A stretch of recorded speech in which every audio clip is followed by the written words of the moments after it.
All right, so now that we have our core drums groove established with the kick, the main hi-hat, and our clap layers, we're going to move on to the more advanced groove section over here, which consists of these three individual hi-hats layers. So we have the moving hats, the accent hats, add hats, and outside of this group, we also have some shakers, but we'll get back to that in a minute. So moving hats. For the moving hats, I'm going to take this sample, this loop, but don't worry, we're going to try and make something else out of this loop here. This would be the loop if we would just drag it in, but we're going to create a new MIDI track underneath this loop. Call this moving resampled. And on this MIDI track, we're going to drag down this sample here and convert this to slices. So now we have Ableton's slice algorithm being applied to the sound here, and we can either play each and every note using our MIDI keyboard, but what we're going to do is disable the first track, maybe take it as a bit of a visual reference to see where the notes are placed or how hard the note is being played. For example, this one here you can see is a bit quieter or a bit different than this one here. So we might, take that as a reference, but we're going to work with, how about we work with an 8-bar section first? So we select 8 bars here, highlight this section, hit Control-Shift-M to create a MIDI clip. And now we're going to solo this layer. Make sure we zoom in so we can see the other file above here. And now I'm going to go into 16th mode since our shakers do play 16th notes. And I'm going to start just drawing in some samples here. And each of these MIDI notes corresponds to a specific shaker sound or hi-hat sound. And they do sound very similar, but they do have different tones. So if we move out of this panel by clicking Shift and Tab, we can see that. Let me actually draw a few notes here. Just duplicating them, placing them somewhere else. Now let's give it a quick little playthrough. You can see that it plays this section of notes here, but we don't want to have that section playing. We actually want to determine the groove ourselves. So let us actually go for a random sequence like this. There we go. Just place the notes where we feel like placing them. So this one's a bit shorter. And these ones are a bit longer, so a different tonality to each little hi-hat. Now we can play around with the velocity. And I usually like to make the first one a bit more quiet. And the next one's just gradually a bit louder. So 1, 2, 3, and 4. It doesn't need to be perfect. I actually like the imperfections within the sound. And if we take this, duplicate it over to the next section here, this is how it'll sound. Perhaps this last note I can make short, and the velocity, just pitch that up or pitch it down a bit. So we've created our own little velocity groove here. Duplicate it till the end, right like this. So we went from this to this. And now we can fade out the sounds a bit.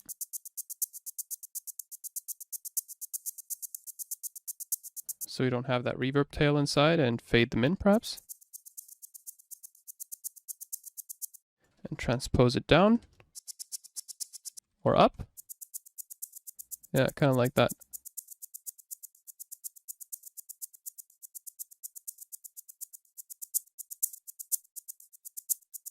You can also determine a few velocity switches here. Cool. Now we can delete the first layer, or no, let's not delete it yet. Now I'm going to create a new audio track. Make sure we hit resampling and record input. So we're going to record those sounds in here.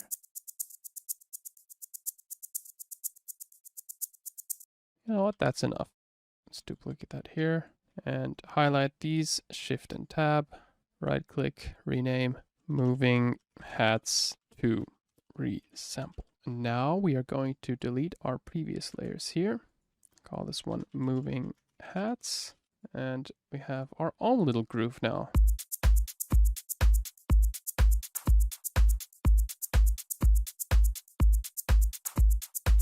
Cool. Now let's move on to the accent hats.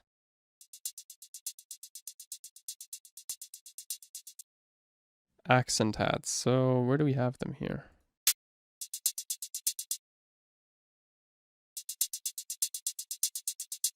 So we do have this sample. We're going to drag it into this layer here and do the same. We're going to create a MIDI track underneath the accent hats layer like this. Call them accent resampled, just as an explanation. Just for reference, highlight this layer, drag the sample down here. I could, of course, drag the sample directly into a MIDI clip, but for the sake of demonstration, I'm going to first add it to an audio track here, so we have somewhat of a visual representation of what's going on in the sound. And I'm going to highlight this section over here, so the entire sample's length. Hit Ctrl-Shift-M, so a MIDI clip is created, and now I'm going to select this guy over here. By the way, you can always switch between these two tabs by hitting Shift and Tab, which is very, very practical. Slice, and now we can double click this MIDI clip here and draw in the slices where we'd like to have them.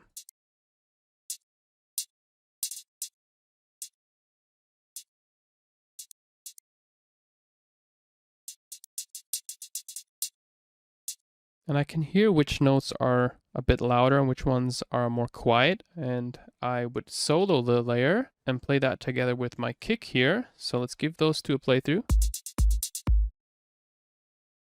I want to make it sound as inconsistent as possible. I don't want to have a static groove that goes like teka teka teka teka teka teka.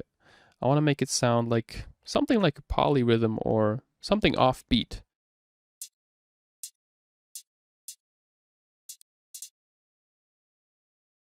Therefore, I'm going to just draw in a lot of random notes here.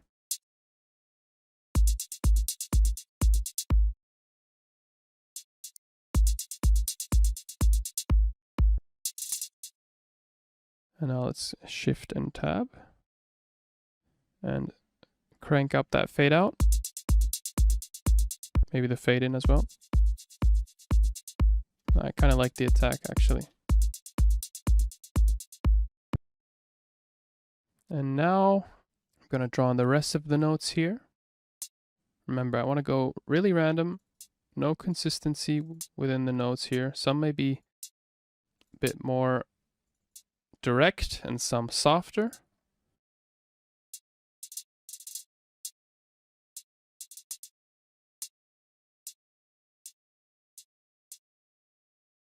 Cool. So before,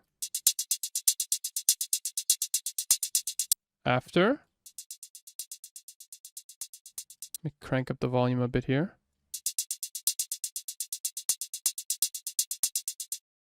So we've created our own velocities using slice mode.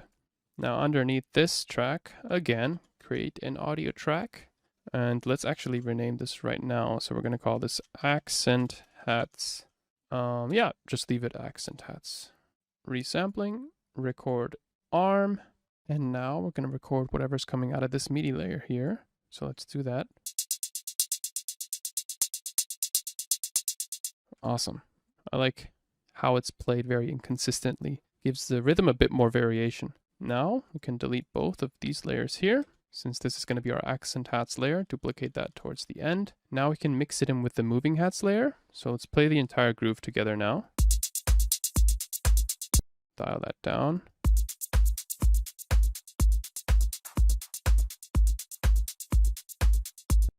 Cool. I'm in the other session now here.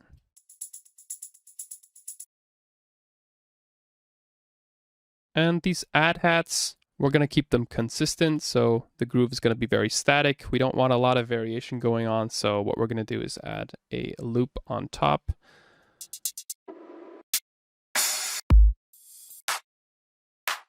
Where is it? Is it this guy? I'm not sure, actually. Loop 34. Let's see to find it, y'all. There we go. Yeah, we're just going to take this loop and add it here. And play that towards the end here.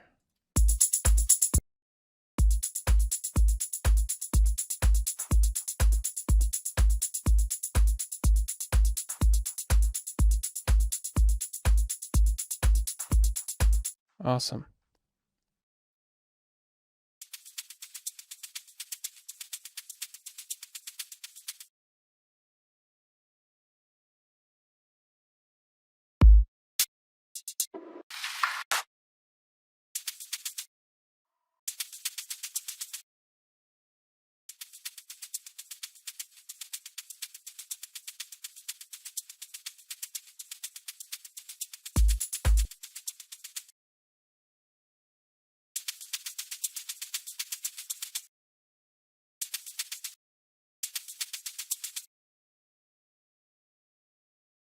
And for the shakers, we're going to take this loop over here. And instead of using the loop, we're actually going to create our own little shaker groove. So underneath the shakers, we are going to create a MIDI track like this.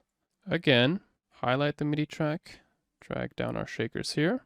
And for the sake of demonstration, I'm going to show you how to create shakers. So we're going to dial in on that first little shake here, like that, and crop sample. Like that. So we have one shaker. Next time I need to pay attention to how I crop the sample, because I do have a bit of the other shaker in here, but that's not a problem because I can just drag this flagpole here to shorten the sound. Just got to make sure that I don't have that little transient in there. That's okay. Mistakes happen, belongs to the process. Gonna highlight this section here, and since we're creating a MIDI clip, we're gonna hit Control Shift and M, or Command Shift M, and now we have our shaker sample in here. So this is the sound. We're going to work with this one shot, and we're going to take the groove from above here. So we're going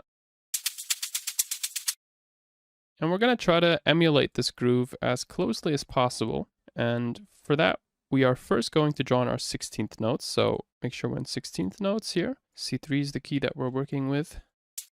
Perfect. 4, 8, 16, 32. So we have a total of 32 notes in our little 8-bar section here. And let's give this a quick playthrough. Sounds quite static. So what else could we do to recreate this little groove over here? Could add some velocity changes. So using the sample that we have above. Remember, I'm referencing this sound here, so I can see that third shaker is a bit softer. So I'm going to crank that down a bit here. I can see that this shaker might be a bit softer. Remember, I'm just paying attention to the sound above here. This shaker is a bit softer. Just creating a bit of rhythmic variation by changing the velocity to each little hit. And I find this to be useful because this gets you out of that mindset of only using loops and creating sounds of your own, because that's fun. And then how about this sound? This sounds a bit quieter. This sound seems to be a bit louder actually. Let's crank it up. Do like this. Doesn't need to be perfect. Now we're going to take this section, duplicate that towards the end, delete that here. Now it sounds like this. So a bit less static. And there's a lot of panning going on in that sound. So what we're going to do is add a so-called auto pan effect. We're going to head into audio effects, hit auto pan, and load that in here. Just slightly crank up the amount. That's also a bit too much here. Maybe the rate.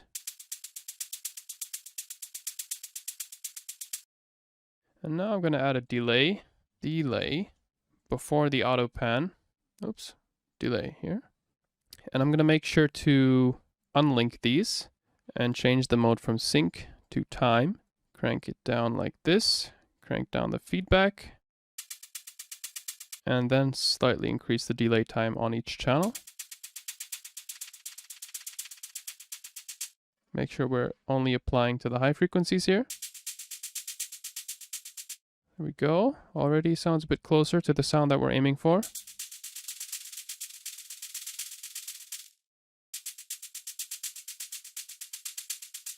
Maybe crank down that dry wet.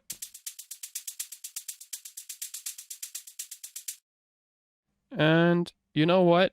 I want to automate the dry wet so there's a bit more movement in the sound and it doesn't sound as static. Therefore, I'm going to click the dry wet knob over here, hit A.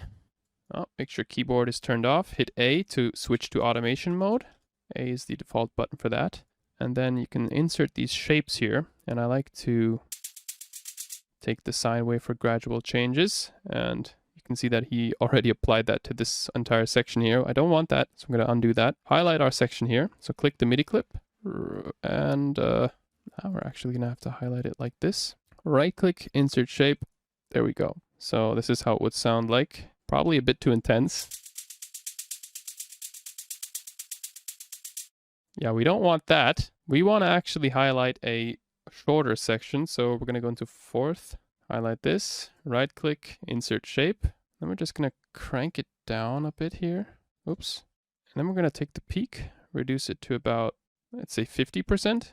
Might even also be too much. So let's actually crank it down completely here. Remember, just a bit of movement, a tad. Just like that. Just like that. Let's see how it sounds. Duplicate this section over here. Interesting shape. There we go, son. Before. After. We've created our own loop. Now, mixing. What else could we add to make it sound similar to the first sound? Let's add some reverb. Just a bit, right? Just a bit. Right before the auto pan, so the auto pan applies to the reverb. The reverb's going to be panned to left and right. That might sound cool. Reduce the decay time, reduce dry wet. And let the higher frequencies get into the reverb here. Awesome. Now we're going to delete the old shaker layer since we've already created our own. Create a new audio track underneath that shaker layer and resample whatever we have going on here. So we're going to hit resampling, record arm this layer, and record the sounds in here.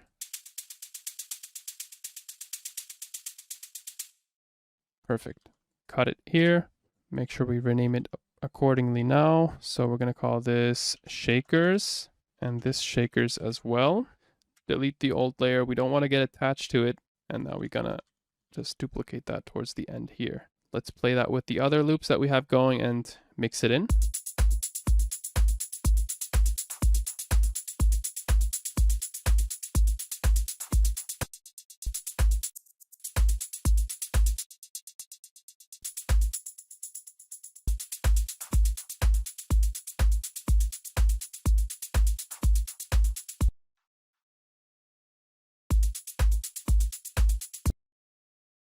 Awesome. So now we have our grooves ready and we can move on to the next step.